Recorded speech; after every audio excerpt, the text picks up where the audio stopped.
আমি রাজিয়া, আমার খপ্পরে যে পড়ে তাকে আমি ফকির করে ছাড়ি।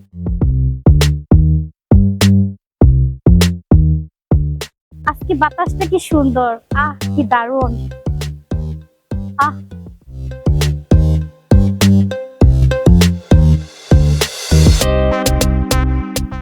দেখি মক্কেল গুলা কই, দেখি কাকে মুরগি বানানো যায়।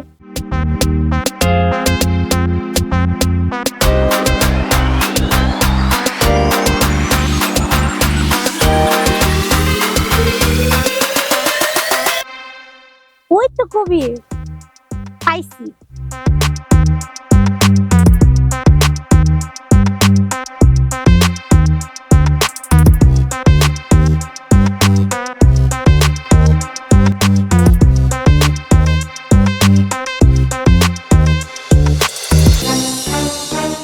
হাই কবির, কেমন আছো?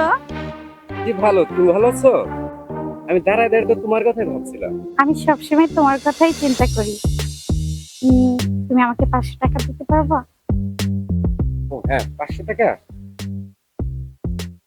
তো আমার কাছে তো ভাঙতি নাই, তুমি 1000 টাকায় নাও।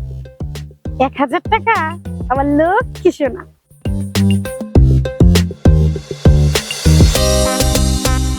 তাহলে যাই সোনা, কালকে আবার দেখা হবে। আচ্ছা ঠিক আছে, কালকে কিন্তু দেখা করো। আচ্ছা ঠিক আছে। 500 টাকার জায়গায় 1000 টাকা পেয়েছি, দেখি আর মুশকিল পাই কিনা।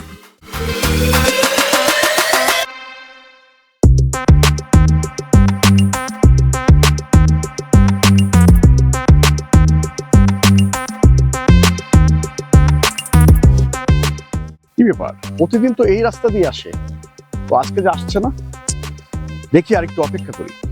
এই দিক দিয়ে তো প্রতিদিন আসে, তো আজকে যে দেখছি না। কি ব্যাপার, এত দেরি করলা যে আজ? রাস্তায় মামার সাথে দেখা হয়েছিল তো, তার জন্য। ও আচ্ছা, তো কি খবর তোমার?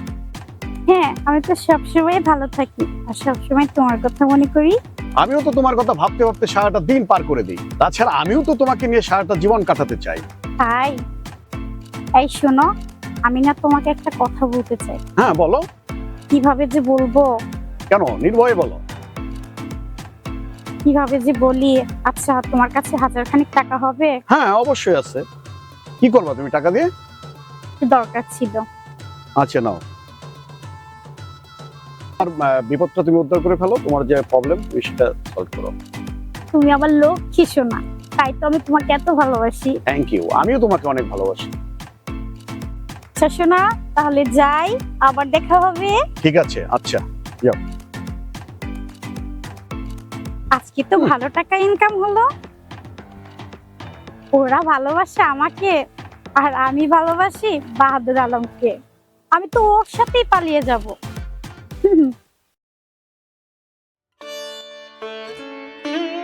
সারাটা দিন খুঁজলাম, কোথাও পেলাম না। কোথায় যে গেল মানুষটা?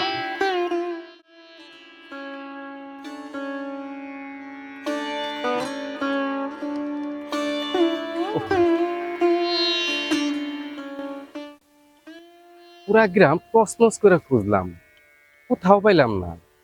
গেল কোথায়?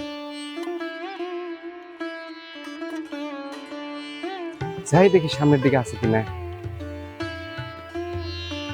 কে আসছে এদিকে? এই কবির, এই কবির শোন। হ্যাঁ দোস্ত, হ্যাঁ কোথায় গেছিলি তুই?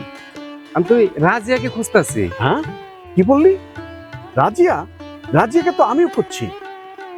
কেন রাজিয়াকে তুই খুঁজতেছিস কেন? তুই কি কারণে খুঁজছিস সেটা আগে বল। না দোস্ত, তোরটা আগে বল। কেন না তোরটা আগে বল, আমি শুনি। দোস্ত, রাজিয়ার সাথে আমার সম্পর্ক ছিল। কি বলিস তুই? হ্যাঁ, ও আমার সাথে পালিয়ে যাওয়ার কথা ছিল, কিন্তু রাজিয়ার ওরে সাথে খুঁজে তো পাচ্ছি না। সম্পর্ক আমারও ছিল। কি বলতাছ তুই? টাকা পয়সা যা লাগতো সবসময় তো আমি দিতাম। ও তো আমাকে ভালোবাসে, আমার কাছ থেকে টাকা পয়সা যখন যা লাগে ও নিত আমার কাছ থেকে।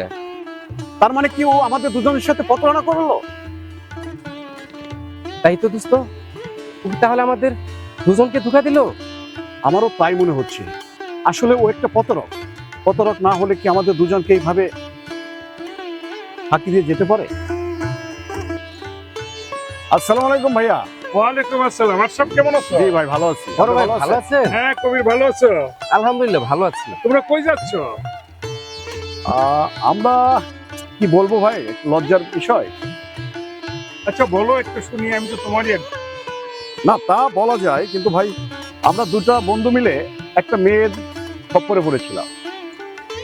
মেয়েটা আমাদের দুজনকে গালিয়ে গুলিয়ে অনেক টাকা পয়সা নিয়ে চলে গেছে। আমার মনে হয় রাজিয়া হবে না। হ্যাঁ ভাইয়া, আপনিও চিনেন তাকে?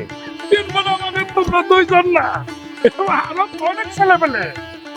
বড় ভাই কি বলতেছেন এগুলা? হ্যাঁ আমার ব্যবসা করতে মনে হয় তোমাদের কাছে টাকা দিচ্ছে। শুধু টাকা, যা চাইছে তাই দিছি আমরা। বুঝতে পারছি রাজিয়া। তো গতকাল আমি এক ছেলের সাথে পালিয়ে গেছি। কি বলছেন ভাই? হ্যাঁ সে ছেলে বলে ধনী মানুষ। আমি বললাম রাজি কই যাও? বললো যে আমি ভাই আমার হাজবেন্ড, আমি ওনার সাথে এক জায়গায় যাচ্ছি।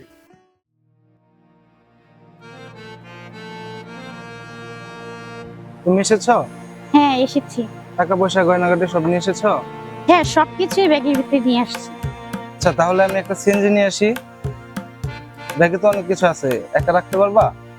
না, আচ্ছা তাহলে আমার কাছে দাও, আমি সিএনজি নিয়ে আসি। সাবধানে রেখো তাহলে। এই নাও।